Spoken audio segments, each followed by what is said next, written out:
You know that feeling when you get a raise at work and you're excited for about 2 weeks, and then somehow 3 months later you're still living paycheck to paycheck? Yeah, that's not a coincidence. That's your brain doing exactly what it was designed to do, and it's costing you thousands of dollars every single year without you even noticing.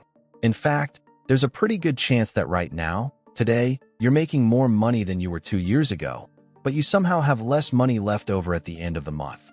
And if that hits a little too close to home, stick around, because what I'm about to show you is going to make you really uncomfortable before it starts making sense.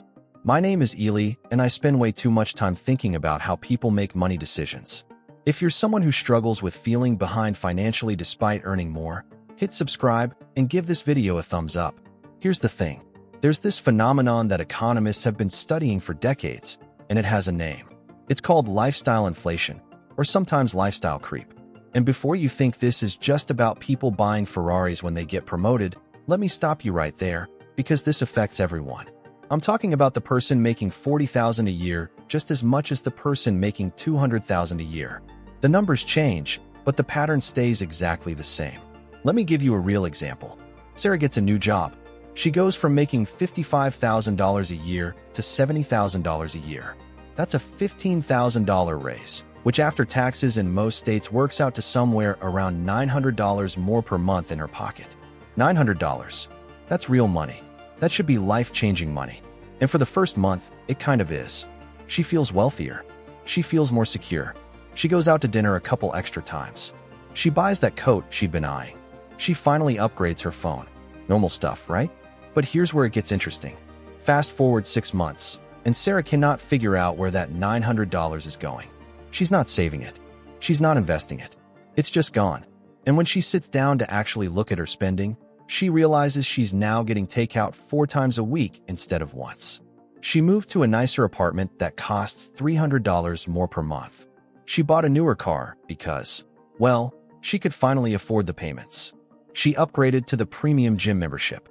She started getting her hair done at a nicer salon. None of these decisions felt extravagant when she made them. Every single one felt reasonable, even overdue. And that's the trap. Because what Sarah did, and what most of us do, is we don't actually experience that raise as $900 extra per month. We experience it as permission. Permission to finally live the way we've been wanting to live. Permission to stop feeling guilty about small luxuries. Permission to catch up to the lifestyle we feel we deserve based on our new income level. Now look, I'm not saying you shouldn't enjoy your money. I'm not one of those people who thinks you need to live like a monk and save every penny. But here's what most people don't realize.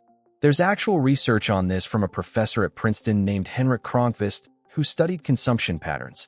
And he found that for every dollar increase in income, the average person increases their spending by somewhere between 50 and 90 cents within the first year. Let that sink in for a second. You get $1, you spend up to 90 cents of it, often without even deciding to do so. But it's even more specific than that. Researchers have found that people tend to anchor their spending to their peer group. So if you get a promotion and suddenly you're hanging out with people who make more money than your old peer group, you unconsciously start spending like them. You go to the restaurants they go to. You dress the way they dress. You vacation where they vacation. It happens so gradually that you don't even notice you're doing it. This is where the psychology gets really interesting, because this isn't a willpower problem. This is your brain doing exactly what evolution designed it to do. For most of human history, resources were scarce and unpredictable. If you killed a big animal or found a bunch of fruit, you didn't save it for later. You ate it right away because there was no guarantee you'd have food tomorrow. Your brain learned to consume resources when they were available. That instinct is still there. When you get more money, your brain interprets that as abundance, and abundance triggers consumption. But there's another layer to this, and it's something called hedonic adaptation. Basically, humans are really good at getting used to things. That new car that felt amazing for the first month? By month 3, it's just your car. That nicer apartment? Give it 6 months, and it's just where you live.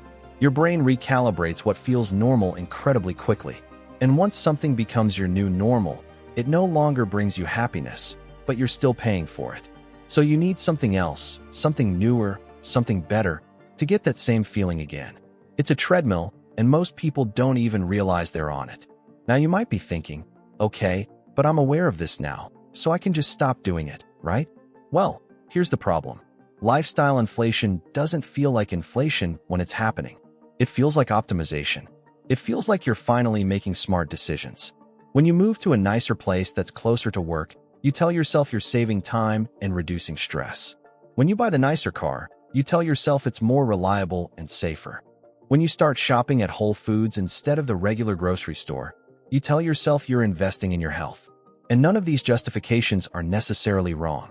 They're just incomplete. Because what you're not calculating is the opportunity cost. Every dollar you spend on lifestyle is a dollar you're not investing. And this is where the math starts to hurt a little bit. Let's go back to Sarah and that $900 a month. If instead of lifestyle inflation, she had invested that $900 per month in a basic index fund averaging about 7% annual return, which is conservative historically speaking, in 10 years, she'd have about $155,000. In 20 years, she'd have almost $470,000. In 30 years, over $1.1 million. Now look, I know what you're thinking. Ely, that's theoretical. That's not real life. People need to live. And you're absolutely right. But here's the thing. Sarah is living. She was living fine on $55,000 a year before the raise. She had an apartment. She had a car. She ate food. She was surviving. The $900 extra wasn't filling a need. It was filling a want. And there's nothing wrong with wants. But when you satisfy every want immediately and automatically, you end up on this treadmill where you're always making more money, but never feeling wealthier. There's actually a term for this in behavioral economics. It's called the income expenditure spiral. Your income goes up, your spending goes up to match it. So your income needs to go up again, so your spending goes up again. The gap between what you earn and what you spend stays roughly the same, or sometimes even shrinks. And this is why you see people making six figures who are still stressed about money. It's not the absolute amount you earn. It's the gap between what you earn and what you spend that determines your financial stress level. Here's what's even more insidious about this pattern. The things you upgrade tend to be recurring expenses. They're not one-time purchases. That nicer apartment isn't just $300 more this month. It's $300 more every single month, probably with annual increases. That car payment, that gym membership, that streaming service bundle, those restaurant habits, they all become part of your baseline. Your financial floor rises, which means you need more income just to maintain the same lifestyle. You've locked yourself into needing more money just to stay where you are. And then life happens. You lose your job, or you want to take a sabbatical, or you want to start a business, or you just want the option to work less, and you can't. Because you've built a lifestyle that requires your current income just to sustain it. You've traded flexibility for comfort, and most people don't realize they've made that trade until it's too late. Now, let me be clear about something. I'm not telling you to deprive yourself. I'm not telling you to live in a studio apartment eating ramen when you make $100,000 a year. What I'm saying is that there's a massive difference between intentional spending and automatic spending. Intentional spending is when you consciously decide that something is worth the trade-off. Automatic spending is when you just let your expenses rise to meet your income because that's what feels normal. Here's a study that really drives this home. Researchers at the University of Chicago looked at people's spending patterns after they received bonuses at work, and they found something fascinating. Most people spent the entire bonus within 4 months, but they couldn't remember what they spent it on. It just disappeared into slightly nicer versions of things they were already buying. Slightly nicer dinners. Slightly nicer clothes. Slightly nicer everything. Death by 1,000 small upgrades. So what's the solution? How do you actually break this pattern? Well, the first step is actually the hardest, and it's to realize that your lifestyle is a choice, not a requirement. I know that sounds obvious, but most people don't actually believe it. They believe they need their current lifestyle. They believe that going back to a smaller apartment or a cheaper car or cooking at home more often would be this massive sacrifice that would make them miserable. And sometimes that's true, but usually it's not. There's research from a guy named Michael Norton at Harvard Business School who studies happiness and spending. And what he found is that after your basic needs are met, which in the United States is somewhere around $75,000 to $90,000 depending on where you live, additional income has surprisingly little impact on day-to-day happiness. What does impact happiness is progress and autonomy. Feeling like you're moving forward and feeling like you have control over your time and choices. And here's the paradox. The lifestyle treadmill gives you neither of those things. It doesn't give you progress because you're constantly spending everything you make. And it doesn't give you autonomy because you need to keep earning at your current level just to maintain your expenses. You're trapped, and the trap feels like success because you have nice things. So here's what I'd suggest, and this is actually practical. The next time you get a raise or a bonus or any kind of income increase, don't touch it for 3 months. Seriously, just let it accumulate in your checking account. Don't change a single thing about your spending.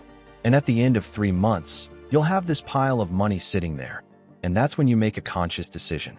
You can spend some of it, sure, but you also take at least half of it and automate it away before you get used to having it. Set up an automatic transfer to a savings account or a brokerage account or wherever you're investing. Lock in the savings increase before you lock in the spending increase. Because here's the thing. The pain of not upgrading your lifestyle is temporary. You'll feel it for a few weeks, maybe a month, and then your brain will adjust and you'll forget you even got the raise. But the benefit of saving that money is permanent. It compounds. It grows. It gives you options later. And look, I get it. There's social pressure. There's this feeling that if you're making more money, you should look like you're making more money. Your friends are going on expensive trips. Your coworkers are driving nice cars. Your family expects you to pick up the check at dinner. And it feels weird to have money and not spend it. It feels almost wrong. But that feeling is just social conditioning. It's not truth. The people who actually build wealth, and I'm not talking about people who inherit it or get lucky. I'm talking about people who start from normal middle-class backgrounds and end up financially independent. They almost all have one thing in common. They figured out how to keep their lifestyle inflation slower than their income growth. That's it. That's the whole secret. It's not complicated, but it's really hard because it requires you to swim against the current of everything society tells you to do. There's this great line from Morgan Housel, who wrote about the psychology of money, and he said that spending money to show people how much money you have is the fastest way to have less money.